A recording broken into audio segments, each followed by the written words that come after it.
We're back to the Neil Haley Show here on the Caregiver Dave's celebrity segment. Excited welcome program, Caregiver Dave Nassani. Dave, how are you, man? What's up? I'm great. I'm on my book tour, traveling the country. I'm excited.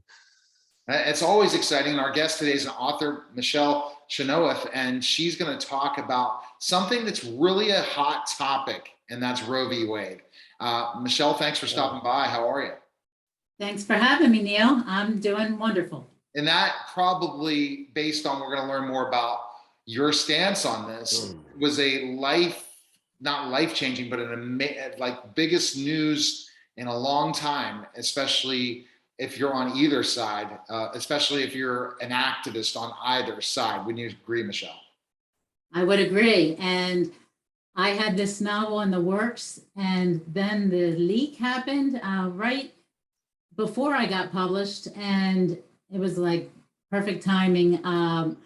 And my book came out, and then the Supreme Court did end up making its decision. Wow. So you didn't plan that, huh, Michele? I did plan that my book would come out around May or June. My publisher had a date of May 17th. So in that regard, yes, I was trying to launch the book, but who knew that the leak would happen? So that was crazy. Yeah, it's like what came first, the chicken or the egg? Yes. All right, Dave, first question for Michele. So let's talk about your latest book, The Wise Man. What does that have to do with Roe versus Wade? Just on the surface, nobody would know. It's a contemporary suspense novel based on the story of Solomon in the Bible. So what I write are contemporary novels that reimagine Old Testament stories in the Bible. I like to say my genre found me, and I can talk more about that. But basically, I was going through a lot of Job-like stuff. Job's the guy that has everything and loses it all and questions why me. And many years ago, I was in a really dark place and felt like I was losing everything. And I heard a still small voice. I look back now and say God was calling me to write that first novel. Since then, I engaged with a small Christian publisher and have found my way up to a big Christian publisher.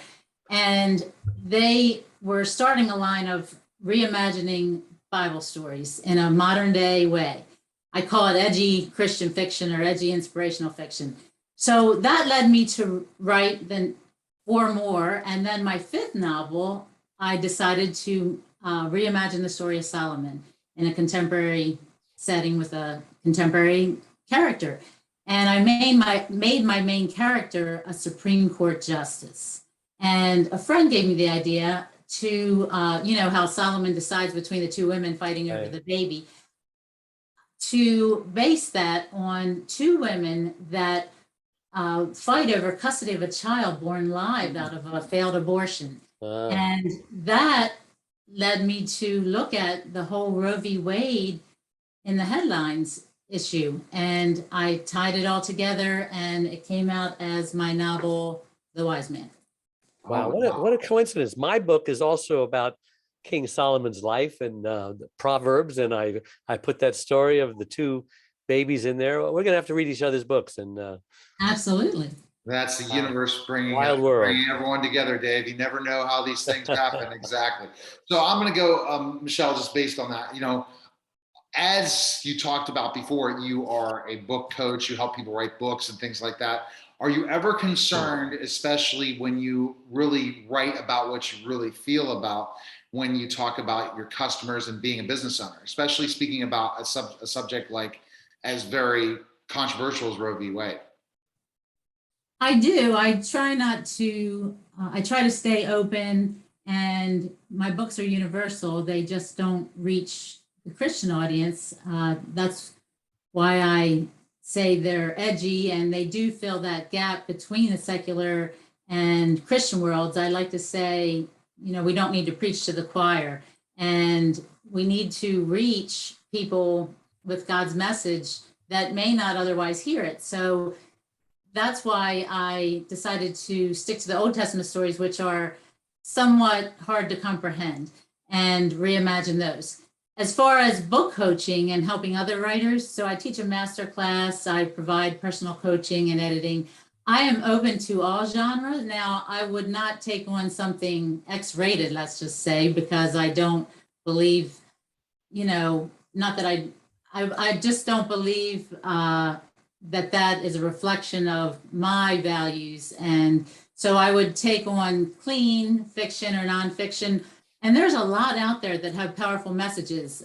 I mean, even the Bible itself has messages for everyone and deals with all types of topics, domestic violence, drug abuse, you name it, it's in there. So I try to stay open to various genres, topics, and that type of thing. Yeah, I was assuming that Christians would be the ones that read your books, but then you're saying that they're the ones who don't read it. That's confusing. What's going on there? Well, I opened my eyes when I attended the National Religious Broadcasters Convention, and there was a TV producer. I was pitching my books to movie and TV producers, and Isaac Hernandez, he was a TV and movie producer at the time, and he sat up on the stage, and they had a panel that was talking about why I hate Christian films, and he held up my books and said, this is what we need to fill the gap of secular and Christian, because we need to be entertaining with our message, not just preach and not just, have pablum out there or books and movies that are sappy, but we need to entertain and grab their attention and reach out to fill that gap. And that's what I hope to do. I would think that Christians would understand that and embrace that. That's not happening. I don't believe it's happening as much as we need it to happen. Wow. That's an interesting thing. You think that. What do you think? People are afraid to be Christians nowadays, Michelle, or some?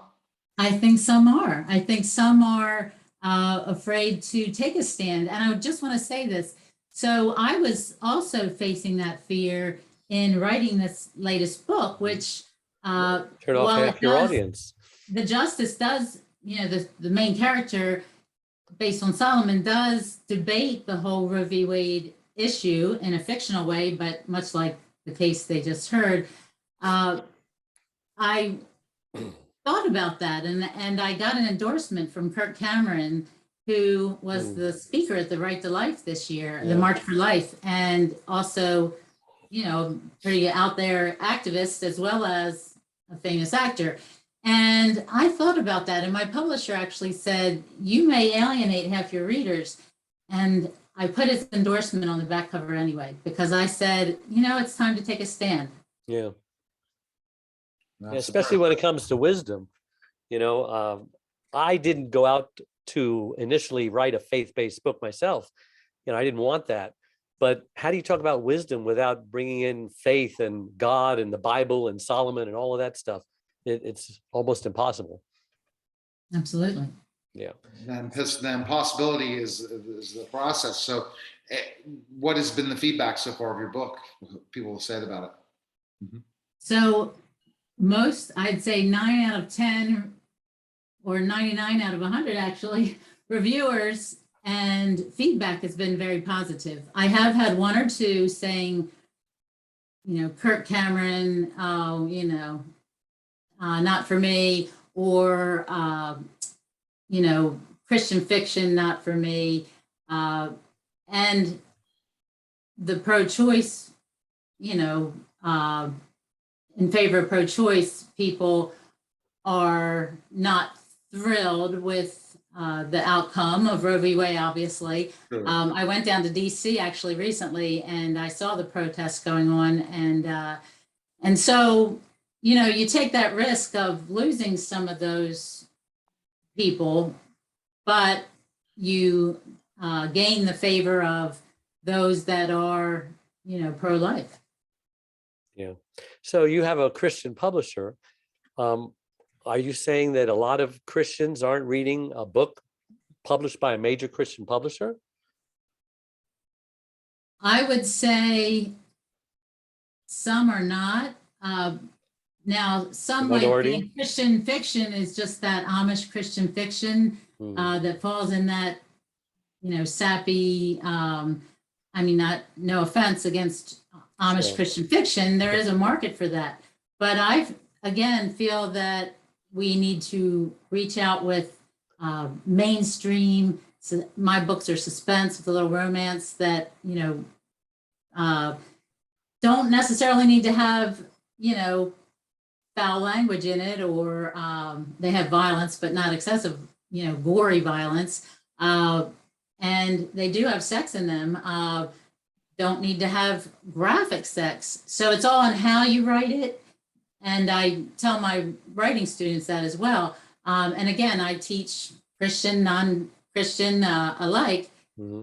There's a way to write it that you can incorporate all of that. I was at a book signing, I'll never forget this, with my novels, and a guy came up to me at a Barnes & Noble and said, these must not be based on the Bible because they have sex in them. And I said, buddy, what Bible are you reading? Because, the Bible has sex in it.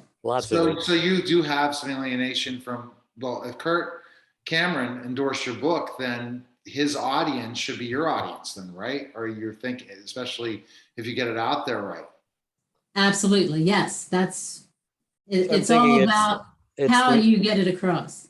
So I'm thinking it's a small population of Christianity that perhaps, are fundamental and maybe old fashioned, or maybe still are hanging on to legalism, or et cetera. But apparently the vast majority of Christians are in favor of your book. Oh, absolutely. Yes. And yes. What stance do you take with Roe versus Wade? Because that's a very controversial stance. You would think whatever you say, you're going to turn off half the population. Right.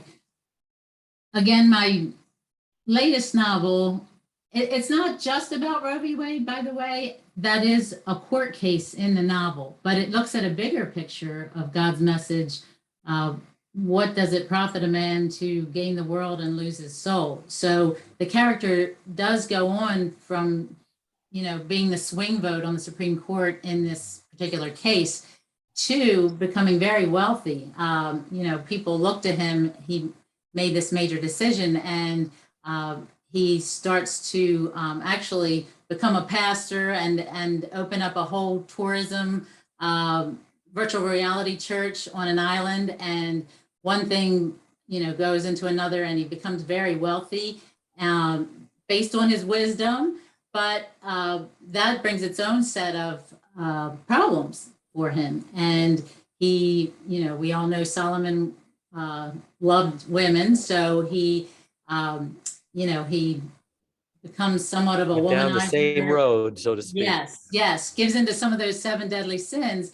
And the whole virtual reality tourism takes off, but that brings its own set of problems. So he kind of goes down those roads of letting his 7 deadly sins take over, and it doesn't have a good outcome. I don't want to give too much away. Sure. But it's about more. So I feel like, we, it's not just about Roe v. Wade, but to answer your question, I think that readers on either side of that discussion, on either side of the debate or fence, will love the book because it does look at both sides. Sounds like an interesting book. Got to read it. Thank you. So ultimately, a goal for this book, what do you want your readers to come out from your readers, this book? What is your hope? I've had readers already read it that said they considered going back to church after reading it. I've had others say that about some of my other books, wow. That they felt like they opened their eyes to their faith again, had a little bit more hope in God's plan for them. Wow. And actually, so my books touch on a variety of issues. One, The Peacemaker, my second novel, was based on David and Abigail. And a lady came up to me and said, Abigail's originally married to a mean, narcissistic, abusive alcoholic. And she said, oh, I feel like I'm married to that guy. Can we talk? And so I've had readers, look at the different issues. One's on mental illness, the jealous son, and dives into that and say, these books dive into real life issues and topics And, that helped me to look at it from an angle where maybe I could believe in God again. Wow. Very deep. Very deep, for sure. Now, Dave, your question, the final question for Michele. So I'm caregiver Dave because I used to be mobile Dave. I've owned a gas station for many, many years, still do. And one day my wife had this headache, lost her speech, became paralyzed on one side with a stroke. And we had to work through the grief process. And now we've reinvented ourselves. I travel the country. She travels with me, helping caregivers to stay alive, because 30% of them actually die from the stress before their loved ones do.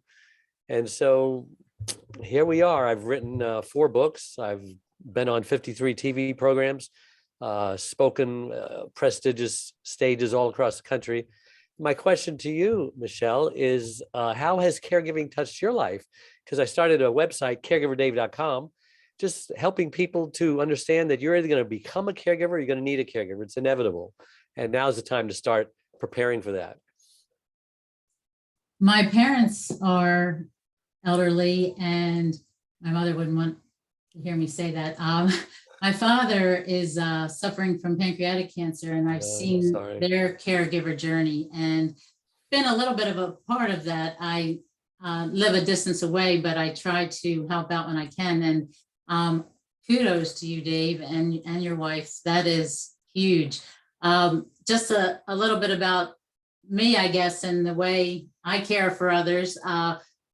And that circles back to the beginning of our conversation. I got into this, what I write, by writing that book based on Job, the faithful one, the first one. And I had no desire to write on Bible stories. Let me just tell you that right now. I just wanted to be rich and famous, write the next great American novel, like most novelists do.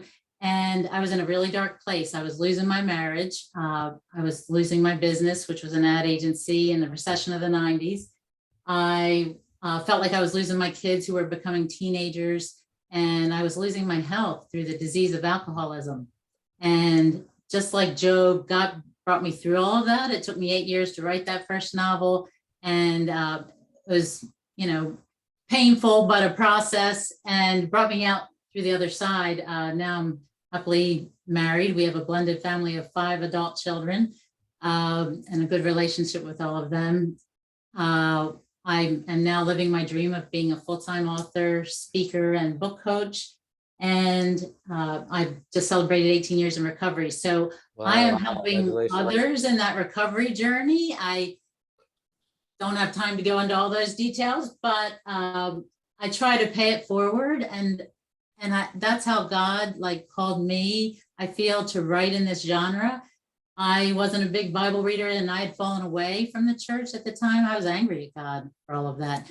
And in pulling me through and starting to speak to other writers, church groups, women's groups, and so forth, I started to feel like I was making a difference in, even in one person in the room, one person's life. And little by little, readers connect and say, yes, you have helped me find my faith again, or hear God's message when the Bible story was hard to read. And I got it because I was hooked on your book, Well, that's fantastic. It's a great mission. So where can we purchase the book right now? Where can people go? Anywhere books are sold. They're in paperback, ebook, audiobook, on Amazon, Barnes & Noble. Ask for it in your local store. If they don't have a copy, they'll get it. Library system, and or visit me and my website, and I'll send you an autographed copy. You can purchase a copy there. MicheleChynoweth.com. I guess they'll connect through you, Neil. All right, well, appreciate it. Appreciate it, guys. All right, guys, that was the Caregiver Dave Celebrity segment, guys. Take care.